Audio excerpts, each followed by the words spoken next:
বাংলাদেশ থেকে বিদেশে অর্থ পাচার নতুন কিছু নয়, তবে সম্প্রতি এই ইস্যু নতুন করে আলোচনায় এসেছে অন্তর্বর্তী সরকারের একটি উচ্চ পর্যায়ের সফরের মাধ্যমে।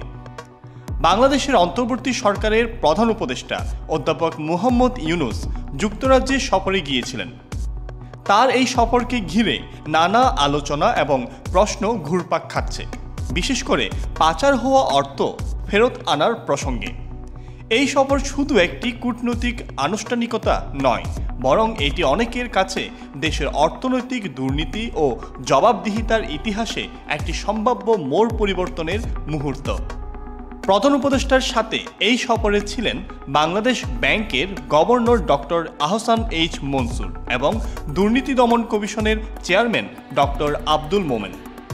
সফরের অন্যতম মূল লক্ষ্য হচ্ছে যুক্তরাজ্যে পাচার হওয়া বাংলাদেশি সম্পদ পুনরুদ্ধারের বিষয়ে কার্যকর অগ্রগতি সাধন। বাংলাদেশ সরকার ইতোমধ্যেই একাধিক আন্তর্জাতিক সংস্থার সঙ্গে যোগাযোগ করেছে এবং কয়েকটি দেশে mutual legal assistancy request MLAR পাঠানো হয়েছে। এর মধ্যে সবচেয়ে গুরুত্বপূর্ণ ও অগ্রগামী ভূমিকা রেখেছে যুক্তরাজ্য। ব্রিটেনের আইন কাঠামো এবং বাংলাদেশের মধ্যকার ঔপনিবেশিক ইতিহাসজনিত মিল এই প্রসেসকে সহজতর করেছে বলেই মনে করছেন অর্থনীতি ও আইন বিশেষজ্ঞরা।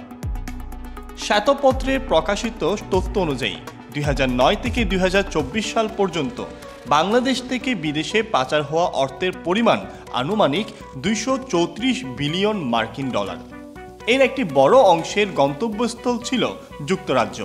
দ্য অবজারভার এবং ট্রান্সপারেন্সি ইন্টারন্যাশনাল ইউকের এক যৌথ অনুসন্ধানে জানা যায়, সাবেক প্রধানমন্ত্রী শেখ হাসিনার ঘনিষ্ঠ ব্যক্তিদের নামে যুক্তরাজ্যে 400 মিলিয়ন পাউন্ড মূল্যের সম্পদের খোঁজ পাওয়া গেছে। এর মধ্যে যুক্তরাজ্যের ন্যাশনাল ক্রাইম এজেন্সি ইতোমধ্যেই 90 মিলিয়ন পাউন্ড মূল্যের সম্পদ জব্দ করেছে। টিআইবি, ট্রান্সপারেন্সি ইন্টারন্যাশনাল ইউকে ও স্পটলাইট অন কর্পোরেশন এক যৌথ বিবৃতিতে যুক্তরাজ্য সরকারের প্রতি আহ্বান জানিয়েছে বাংলাদেশ থেকে পাচার হওয়া অর্থ দ্রুত জব্দ করে বৈধ কর্তৃপক্ষের কাছে ফেরত দিতে।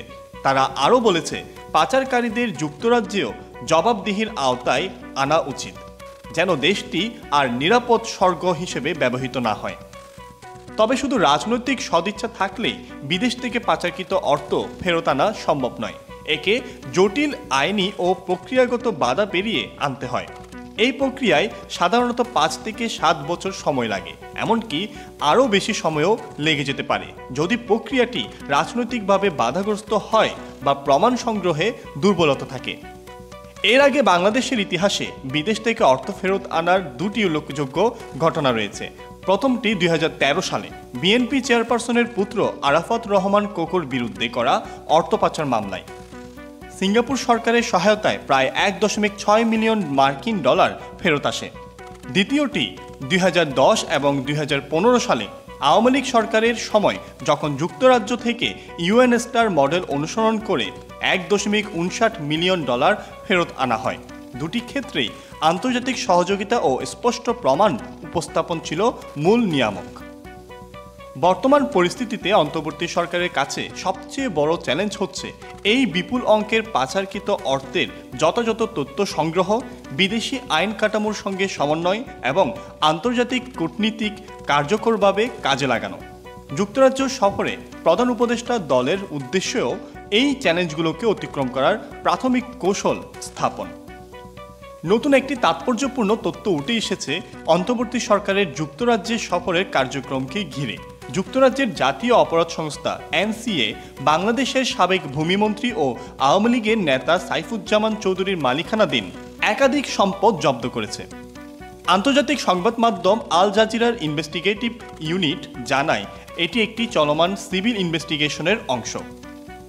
জব্দের ফলে এখন সাইফুজ্জামান ওই সম্পদ বিক্রি বা হস্তান্তর করতে পারবেন না। জানা গেছে, বাংলাদেশ সরকারের অনুরোধেই যুক্তরাজ্যের সংশ্লিষ্ট সংস্থা এই পদক্ষেপ নেয়। এর আগেও শেখ হাসিনার ঘনিষ্ঠ দুই ব্যবসায়ীর আহমেদ শায়ান এফ রহমান ও আহমেদ শাহরিয়ার রহমানের প্রায় 90 মিলিয়ন পাউন্ড মূল্যের সম্পত্তি জব্দ করেছেন MCA। ডক্টর ইউনূসের সুদক্ষ পদক্ষেপের কারণে যুক্তরাজ্য সরকার বাংলাদেশ থেকে পাচারকৃত সম্পদের বিরুদ্ধে বাস্তব পদক্ষেপ ইতিমধ্যেই শুরু করেছে। এই পদক্ষেপ অন্যান্য পাচারকারীদের বিরুদ্ধেও ভবিষ্যতে কার্যকর উদ্যোগ নেওয়ার বার্তা দিচ্ছে। আপনাদের কি মতামত কমেন্ট করে আমাদের জানান এবং ভিডিওটি ভালো লাগলে লাইক, শেয়ার, সাবস্ক্রাইব করে বেল বাটনটি চাপ দিতে ভুলবেন না। ধন্যবাদ।